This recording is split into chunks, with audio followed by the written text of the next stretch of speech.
ইদানিং তো ভারত বাংলা যেখানেই বলেন শুধু ড্যান্স আর এই যে যত নিন্দাকারী আছে তাদের মার্কেট বেশি, চরিত্রহীনাদের মার্কেট বেশি। এই ভারতবর্ষে স্বামী থুয়ে ছেলে থুয়ে আবার আরেকজনের হাত ধরে চলে গেছে, ওই কীর্তনিয়ার দাম বেশি। যে কোনো কমিটি ওই সমস্ত কীর্তনিয়ার কীর্তন শুনলে আরো পাপ হয়, তাদের দিয়ে কীর্তন দিলেও পাপ হয়। এদের কীর্তন শুনতে নেই, এদের কীর্তন দেওয়া বন্ধ করতে হবে।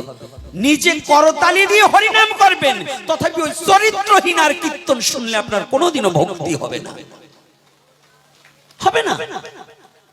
আপনারা তো প্রতিবাদ করবেন না। বৈষ্ণব সমাজে চুপ হয়ে গেছে।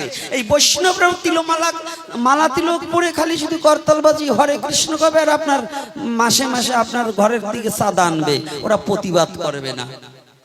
এই প্রতিবাদ না করলে এগুলো বন্ধ হবে না, আর এগুলো বন্ধ না হলে জগৎ জীবের মুক্তির পথ খুঁজে পাওয়া এত সহজ নয়। কষ্ট পাচ্ছেন আমার কথায়? রাগ করেছেন নাকি? আর রাগ করলেও তো এখন কিছু বলতে পারবেন না, আমি যাওয়ার পরে বলবেন আমি জানি। বলেন বলেন, তাতে কোনো দুঃখ নেই, কিন্তু কথাটা বাস্তব কিনা তাই বলব। এখন তো লীলা কীর্তন নেই, প্রায় উঠে গেছে। ভারতবর্ষে দু একজন আছে, এই যে যেমন সুমন ভট্টাচার্য, কৃষ্ণ পাল, এই যে এখন আবার সুমন ভট্টাচার্যের একটা ছেলে হয়েছে পদ্মপলাশ, ওরা খুব ভালো। সদানন্দ দাস বাবা চলে, এখন তো অচল হয়ে যাওয়ার মধ্যে ওনার মতো। আর আমাদের এখানে আর একজন বাবা আছেন, শ্যামসুন্দর বাবা। শ্যামসুন্দর বাবা যদিও অনেক সময় ভক্তি মার্গের কথার মতোই মানুষকে ভক্তির পথে নেওয়ার জন্য আলোচনা করেন, আমি এজন্য ওনার চরণে দণ্ডবোধ জানাই। আর অনেক জায়গায় অনেক কীর্তনিয়া তো শুধু ফালতু কথা, ঝাঁটা কোন ভাবে ঝুলালে কি হবে, ওই অমুক জায়গা কি রাখলে কি হবে, এই বললেই কীর্তন শেষ, দফা শেষ। এখন আর কীর্তন স্মরণের বিষয় নাই, এখন কীর্তন হয়েছে ট্রেডিশন, মানে যে যত ড্যান্স দিতে পারে তার তত মার্কেট, তার তত মার্কেট। আর আপনাদের এই যে আগরতলার ওদিকে আর একটা জায়গা কোথায় যেন দেখলাম সেদিন, আমি ভুলে গেলাম জায়গাটার নাম। এই যুবতী মেয়েরা ড্যান্স দেয়, হরে কৃষ্ণ নাম করছে, ওটা কোথায় জানো? ত্রিপুরা। এই যে একটা সম্প্রদায় বেরিয়েছে, এরা হরি নামের বদনাম করছে এবং এই সনাতন ধর্মটাকে এরা নষ্ট করতে বসেছে। এদের দিয়ে কখনো হরি নাম করা এবং এদের মুখের হরি নাম শ্রবণ করা যাবে না, যাবে না।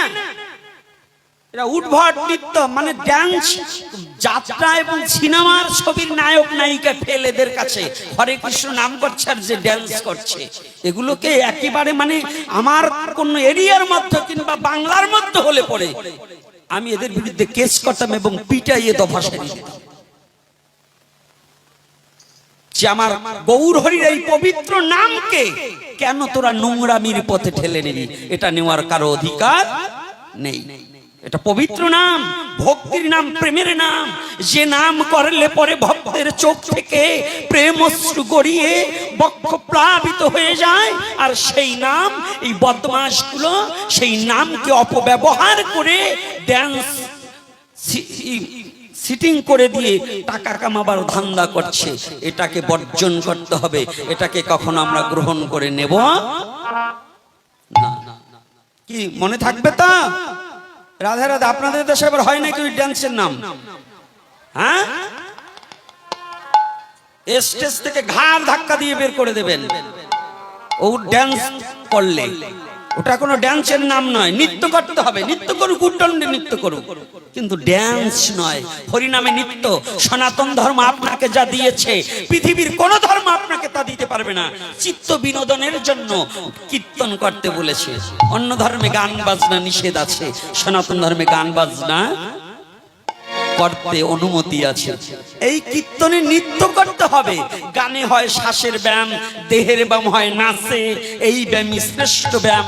সকল ব্যায়ামের কাছে আপনি ব্যায়াম করবেন, সকাল সন্ধ্যা হরিনাম করুন, হরিনাম করলে আপনার ব্যায়াম হয়ে যাবে, নামের সাথে নৃত্য করুন।